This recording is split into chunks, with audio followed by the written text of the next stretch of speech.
My dear students and parents, this is Daniel and welcome back to our channel. NEET 2024 examination courier scam related நிறைய விதமான cases இன்னைக்கு supreme கோர்ட்டில் hearing வந்துச்சு. நீங்களும் நம்மளுடைய சேனலில் சுப்ரீம் கோர்ட் ஹியரிங்கை லைவ் போட்டிருந்தோம், அதை நீங்கள் பார்த்துருப்பீங்கன்னு நினைக்கிறேன். நிறைய மாணவர்களுக்கு இருக்கக்கூடிய ஒரு முக்கியமான கேள்வி என்னென்னா, சார் என்ன தான் ஆச்சு, கடைசியாக என்ன தான் சொல்லி முடிச்சிருக்கிறாங்க, அடுத்து இதனுடைய ஸ்டேட்டஸ் என்ன, அவுட்கம் என்ன அப்படிங்கிறது நிறைய மாணவர்களுக்கு இருக்கக்கூடிய ஒரு கேள்வியாக இருக்குது. பெற்றோர்களுக்கும் அதே கேள்வி அப்படிங்கிறதா இருக்குது. இப்போ வரைக்கும் சுப்ரீம் கோர்ட்டில் ஒரு சாலிடான டிசிஷன் அப்படிங்கிறது எடுக்கப்படவில்லை. அண்ட் டைம் ஆயிடுச்சு அப்படிங்கிறதுனால ஹியரிங்கை இன்றைக்கி இது பண்ணிட்டாங்க. அண்ட் நெக்ஸ்ட் ஹியரிங் வருகிற வியாழக்கிழமை தேர்ஸ்டே போஸ்ட்போன் பண்ணியிருக்கிறாங்க. ஸோ கம்மிங் தேர்ஸ்டே இந்த அடுத்த கட்டமான நடவடிக்கைகள் அப்படிங்கிறது வரும். ஸோ இன்றைக்கி கோர்ட்டில் என்னென்ன கேட்டாங்க அப்படிங்கிறத பற்றி நான் உங்களுக்கு ஒன் பை ஒன்னாக சொல்கிறேன். நிறைய பாயிண்ட்ஸ் டிஸ்கஸ் பண்ணாங்க. ஸோ இந்த வீடியோ கொஞ்சம் லென்த்தியாக தான் இருக்கும், பட் ஃபுல்லாக ஸ்கிப் பண்ணாமல் பாருங்கள். அதுதான் நமக்கு இந்த இதில் என்ன நடந்துச்சு அப்படிங்கிற அந்த சரியான புரிதல் அப்படிங்கிறது ஏற்படும்.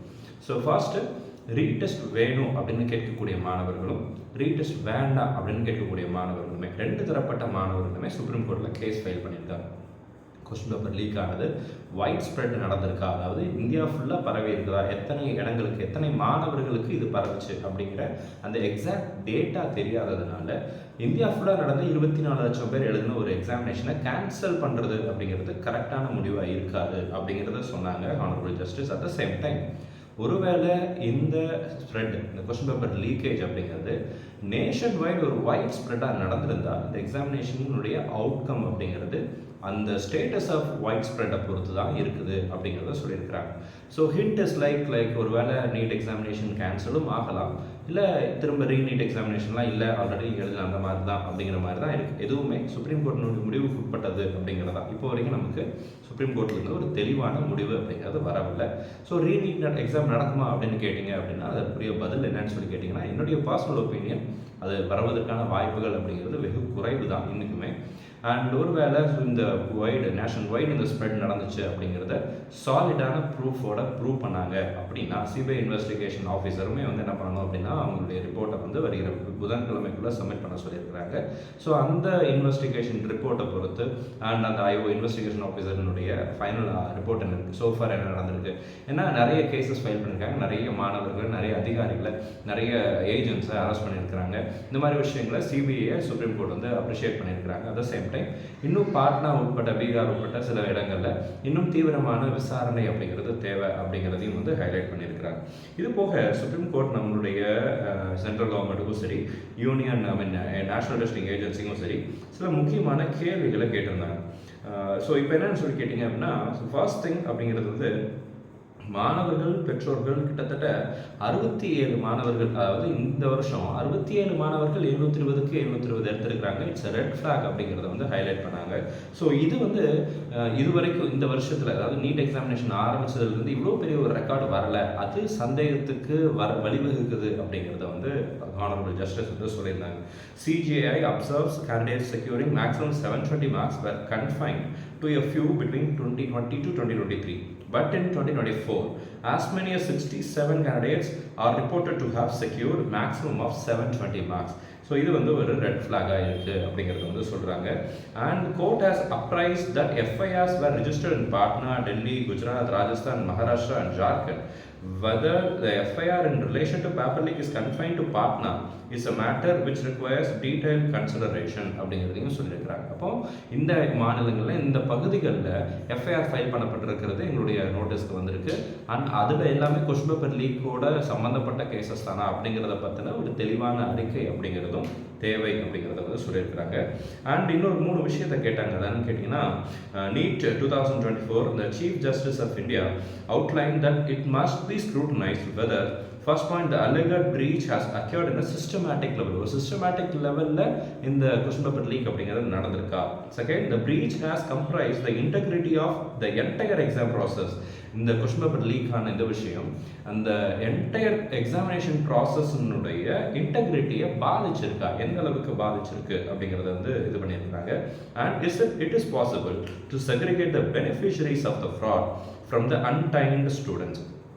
நேர்மையாக எழுதின மாணவர்கள்கிட்ட இருந்து யாரெல்லாம் இந்த கொஸ்டின் பேப்பர் லீக்கில் உடன்பட்டிருந்தாங்களோ, இல்லை எத்தனை பேருக்கு இந்த கொஸ்டின் பேப்பர் லீக் ஆச்சு அப்படிங்கிறத கரெக்டாக கண்டுபிடிக்க முடியுமா அப்படிங்கிறதையும் கேள்வியாக கேட்டிருந்தாங்க.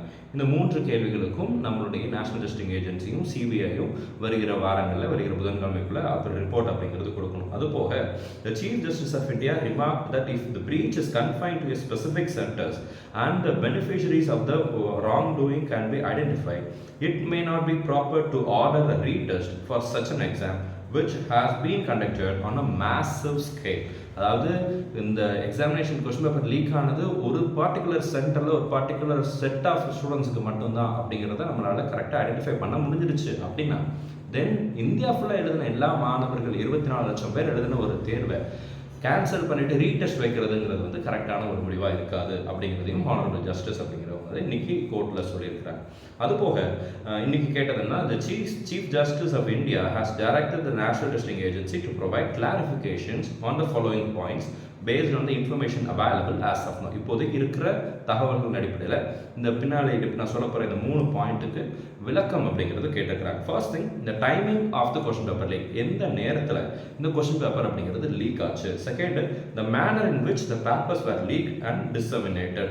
ஸோ இந்த கொஸ்டின் பேப்பர் எப்படி அதாவது எப்படி இந்த கொஸ்டின் பேப்பர் லீக் நடந்துச்சு அப்படிங்கிறது கேட்டிருக்காங்க. The time duration between the leak and the actual conduct of the examination, அதாவது டைம் கொஸ்டின் பேப்பர் லீக் ஆனதுக்கும் அந்த எக்ஸாமினேஷன் நடந்ததுக்கும் இடையில இருக்கிற டைம் டியூரேஷன் என்ன. ஒருவேளை எக்ஸாம் அன்னைக்கு காலையில் லீக் ஆச்சா, அல்லது எக்ஸாமுக்கு ஒரு நாளுக்கு முன்னாடியா 2 நாளுக்கு முன்னாடி, எத்தனை நாட்களுக்கு முன்பதாக, எவ்வளவு மணி நேரங்களுக்கு முன்பதாக இந்த கொஸ்டின் பேப்பர் லீக் நடந்துச்சு அப்படிங்கிறத பற்றின தெளிவான ரிப்போர்ட் அப்படிங்கிறத நேஷனல் டெஸ்டிங் ஏஜென்சியை வந்து கொடுக்க சொல்லியிருக்கிறாங்க.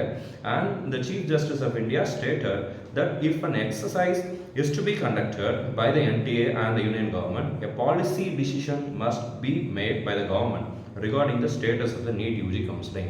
அப்போ NEET UG counseling என்ன சார் நடக்கணும் அப்படின்னு கேட்டிங்கன்னா, இதற்கு ஒரு பாலிசி டிசிஷன் நீங்கள் எடுங்க அப்படிங்கிறத வந்து ஹைலைட் பண்ணியிருக்கிறாங்க, சஜஸ்ட் பண்ணியிருக்கிறாங்க. இப்போ அந்த பாலிசி டிசிஷன் அப்படிங்கிறது என்னன்னு சொல்லி கேட்டிங்க அப்படின்னா, சென்ட்ரல் கவர்மெண்ட் சரி, நம்மளுடைய எல்லா ஸ்டேட்டில் இருக்கக்கூடிய கவுன்சிலிங் அத்தாரிட்டிஸும் சரி, உங்களுக்கு எல்லாத்துக்கும் சாதகமாக இருக்கக்கூடிய ஒரு முடிவை பாலிசி டிசிஷனாக எடுக்கிறது அப்படிங்கிறது வரும். இந்த பாலிசி டிசிஷனாக ஒரு டிசிஷன் எடுத்து சென்ட்ரல் கவர்மெண்ட் வந்து ரன் பண்ணுறாங்க. ஓகே, நாங்கள் கவுன்சிலிங் நடத்துகிறோம், ஒருவேளை final outcome of the court கேசஸ்க்கு நாங்கள் உடன்படுறோம் அப்படிங்கிற மாதிரி ஒரு சட்டத்தை இயற்றி இல்லைன்னா ஒரு அமெண்ட்மெண்ட் பாஸ் பண்ணி அதுக்கப்புறம் வந்து கவுன்சிலிங் நடத்தினாங்க அப்படின்னா கவுன்சிலிங் ஆரம்பிப்பதற்கான வாய்ப்புகள் அப்படிங்கிறது கூடிய சீக்கிரத்தில் எதிர்பார்க்கலாம் வரும்னு சொல்லி நினைக்கிறோம். And again the CGI, the Chief Justice of India instructed that all the counsels of the petitioners who wish to advocate for a retest must file a common set of submissions not exceeding 10 pages before Thursday. அதாவது retest வேணும்னு கேட்ட நிறைய petitioners இருக்காங்க இல்லையா, அவங்க எல்லாருமே சேர்ந்து ஒரு 10 பக்க அறிக்கையை வருகிற வியாழக்கிழமைக்குள்ள தாக்கல் செய்யணும், அதாவது அவங்க வந்து சப்மிட் பண்ணணும் அப்படிங்கிறது சொல்லியிருக்காங்க. And call for comprehensive result disclosure, என்னன்னா சீனியர் அட்வொகேட் ஹெட்ஜ் argued that the entire comprehensive result should be published on the website, alleging that the results are being deliberately withheld, which hampers the use of data science. In response, the Chief Justice of India instructed Mr. Kaushik to ensure the results are uploaded, stating, "We will apply our minds on this Thursday." So இந்த விஷயத்தில் Thursday ஒரு முக்கியமான முடிவு அப்படிங்கிறது எடுப்பாங்கன்னு நினைக்கிறோம். And CGI directs the NTA to clarify details of the paper leak. அது வந்து நம்ம ஆல்ரெடி உங்களுக்கு சொல்லியிருந்தோம் இல்லைங்களா. அண்ட் அகைன் இந்த டேட்டா அனாலிசிஸ் அப்படிங்கிற ஒரு விஷயத்தை பற்றி கோர்ட்டில் வந்து டிஸ்கஸ் பண்ணாங்க. அது என்னன்னு சொல்லி கேட்டிங்க அப்படின்னா, the Supreme Court has queried the NTA and the Center on the possibility of employing data analytics through the cyber forensics unit or another expert agency to identify suspect cases. The court emphasized the need for authorities to determine the procedures to segregate tainted from the untainted candidates if feasible. Data analytics use பண்ணுங்க, question paper எப்படிலாம் league ஆகிருக்கும், அல்லது இந்த suspect இருக்காங்க இல்லையா, சந்தேகப்படக்கூடிய மாணவர்கள் அல்லது பெற்றோர்கள்னா அந்த வளையத்துக்குள்ளே இருக்கக்கூடிய ஒரு குரூப் ஆஃப் பீப்புள்னு வச்சுக்கோங்களேன். இந்த கேண்டிடேட்ஸுடைய இதுக்கு முன்னாடி இருந்த அனாலிசிஸ், இதுக்கு முன்னாடி இருந்த அவங்க யூஸ் பண்ண ஃபோன் ஹிஸ்ட்ரி, லைக் நம்மளுடைய கமெண்ட் செக்ஷனில் கூட ஒரு முக்கியமான, அவருடைய பேர் எனக்கு சரியான ஞாபகம் இல்லை, but there was a comment, ரொம்ப முக்கியமான ஒரு கமெண்ட் ஆக்சுவலாக. இட் லுக்ஸ் லைக் ஒரு லாஜிக்கல் இதாகவும் இருந்துச்சு. எப்படின்னா, இந்த யாரெல்லாம் குற்றவாளிகளாக இருக்கிறாங்களோ அல்ல குற்றம் சாட்டப்பட்டிருக்கிறாங்களோ அவங்களுடைய ப்ரௌசிங் ஹிஸ்ட்ரியை நீங்கள் ட்ரேஸ் பண்ணீங்க அப்படின்னா கூட லைக் அவங்க எத்தனை கொஸ்டினுக்கு ஆன்சர் தேடி இருக்கிறாங்க அப்படிங்கிறது வந்து தெரிய வரும் அப்படிங்கிறத வந்து சொல்லியிருந்தாங்க. அதே தான் இன்றைக்கி வந்து டேட்டா அனலிட்டிக்ஸ் யூஸ் பண்ணுங்கள், வேறு ஏதாவது எக்ஸ்பர்ட் ஏஜென்சி யூஸ் பண்ணுங்கள், அல்லது சைபர் ஃபாரன்சிக் யூனிட்டை யூஸ் பண்ணுங்கள் அப்படிங்கிறதெல்லாம் சொல்லியிருக்கிறாங்க. And again the Supreme Court has scheduled the next hearing on on next hearing அது NEET UG matter 2024 matter on Thursday வருகிற வியாழக்கிழமை அடுத்த ஹியரிங் அப்படிங்கிறது வருது. ஸோ இதுதான் இன்னைக்கு கோர்ட்டில் நடந்த முக்கியமான update. So far NEET examination ரிலேட்டடான கொஞ்சம் கொஷின் பேப்பர் லீக் அப்படிங்கிறதெல்லாம் வந்து பார்த்தீங்கன்னா யூஸ்வலாக ஏதாவது ஒரு இடத்துல ரகசியமான ஒரு இடங்களில் வந்து வைக்கப்பட்டிருக்கும். இந்த முறை அவங்க வந்து சில பேங்க்ஸை யூட்டிலைஸ் பண்ணாங்க. ஸோ எப்படி இந்த பேங்க்குக்கெல்லாம் கொஸ்டின் பேப்பர் போச்சு அப்படிங்கிறத பற்றி கேள்வி கேட்டாங்க. அதே மாதிரி வெளிநாடுகள்லேயும் மாணவர்கள் எழுதுறாங்க இல்லையா, தேர்வு எழுதுறாங்க இல்லையா. இப்போ இந்தியா ஃபுல்லாக எத்தனை சென்டர்ஸ் இருக்குது, அப்போ இந்தியாவில் டோட்டலாக எவ்வளோ சிட்டிஸில் எக்ஸாம் நடந்துச்சு, அதில் எவ்வளோ சென்டர்ஸ் இருக்குது, அப்ராடில் எவ்வளோ சென்டர்ஸ் இருக்குது, எவ்வளோ எக்ஸாம் சென்டர்ஸ் இருந்துச்சு அப்படிங்கிறது எல்லாத்தையும் டீட்டெயில் கேட்டாங்க. அதுக்கு எல்லாமே என்டிஏ தரப்பில் இருந்து நம்பர் சொன்னாங்க. இவ்வளோ நம்பர்ஸ் ஆஃப் சிட்டிஸ் வந்து அவுட் சைட் ஆஃப் இந்தியா அப்ராடில் இருக்குது, இந்தியாவில் எவ்வளோ சிட்டிஸ் இருக்குங்கிறதெல்லாம் அந்த எக்ஸாக்ட் நம்பரை வந்து சொன்னாங்க. அண்ட் தென் எப்படி இந்த கொஸ்டின் பேப்பர் வந்து ட்ரான்ஸ்ஃபர் செய்யப்படுது, அதாவது நீங்கள் எங்கே பிரிண்ட் பண்ணுறீங்க, எந்த இடத்துல இருந்து நீங்கள் பிரிண்ட் பண்ணுற இடத்துல இருந்து இதை யார் டிசைட் பண்ணுறா, யார் செட் பண்ணுறா, அண்ட் செட் பண்ணதுக்கப்புறம் இந்த கொஸ்டின் பேப்பர் எப்படி பிரிண்டிங் ப்ரெஸ்ஸுக்கு போகுது, அண்ட் பிரிண்டிங் ப்ரெஸ்ஸில் இருந்து எந்த இடத்துல ப்ரெஸ்ஸிங் பிரிண்ட் ஆகுது, அண்ட் தென் அங்கேருந்து எப்படி அந்தந்த இடங்களுக்கு சென்டர்ஸ்க்கு எப்படி ட்ராவல் ஆகுது அப்படிங்கிறது எல்லாத்தையுமே இன்னைக்கு வந்து கேட்டிருக்காங்க. இதை பற்றியும் தெளிவான அறிக்கைகளை வருகிற புதன்கிழமைக்குள்ளே, ஏன்னா வியாழக்கிழமை ஹியரிங்கிறதுனால புதன்கிழமைக்குள்ளே அவங்க வந்து சப்மிட் பண்ணணும் அப்படிங்கிறதையும் சொல்லியிருக்கிறாங்க. ஸோ இப்போதைக்கு தெளிவான முடிவுகள் அப்படிங்கிறதோ இல்லை தெளிவான ஆர்டர் அப்படிங்கிறதோ வந்து சுப்ரீம் கோர்ட்லேருந்து கொடுக்கப்படலை. ஏன்னா நேரமின்மை காரணமாக நிறைய கேசஸ் ஹியரிங் இருந்துச்சுனால இன்றைக்கி மதியானம் 2 மணிக்கு தான் ஹியரிங் அப்படிங்கிறது ஸ்டார்ட் ஆச்சு. பிகாஸ் நம்மளோட இதுக்கு முன்னாடி ஆல்ரெடி வெக்கேஷனில் இருந்ததுனால நிறைய கேசஸ் போச்சு. ப்ளஸ் 2 மணிக்கு அதை ஆரம்பிச்சு இப்போ தான் நமக்கு வந்து அந்த ஹியரிங் அப்படிங்கிறது முடிச்சு வருகிற வியாழக்கிழமைக்கு போஸ்ட்போன் பண்ணியிருக்காங்க.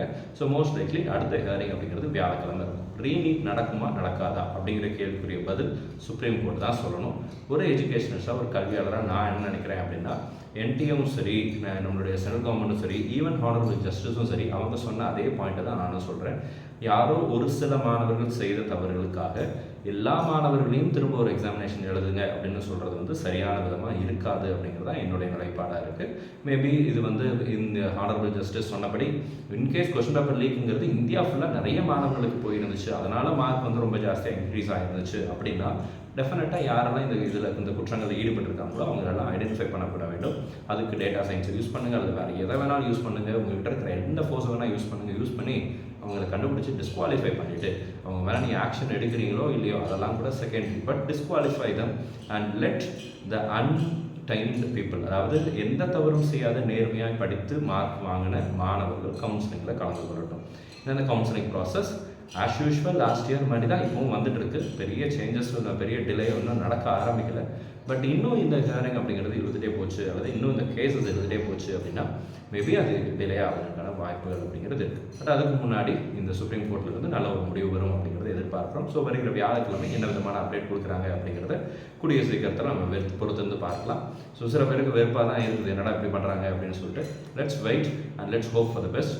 கண்டிப்பாக நீட் எக்ஸாமினேஷனை குறித்த நல்ல ஒரு முடிவுகள் அப்படிங்கிறது வருகிற வியாழக்கிழமை வெளிவரும் அப்படிங்கிற எதிர்பார்ப்போடு இந்த வீடியோ உங்களுக்கு யூஸ்ஃபுல்லாக இருந்திருக்கும்னு நினைக்கிறேன். யூஸ்ஃபுல்லாக இருந்துச்சுன்னா மறக்காமல் வீடியோவை லைக் பண்ணிவிட்டு இந்த வீடியோவை உங்களுடைய நண்பர்கள் உறவினர்கள் எல்லாத்துக்கும் ஷேர் பண்ணுங்கள். All the very best and thank you so much. நம்ம சேனல் இதுவரைக்கும் நீங்கள் சப்ஸ்கிரைப் பண்ணல அப்படின்னா சப்ஸ்கிரைப் பண்ணிக்கோங்க.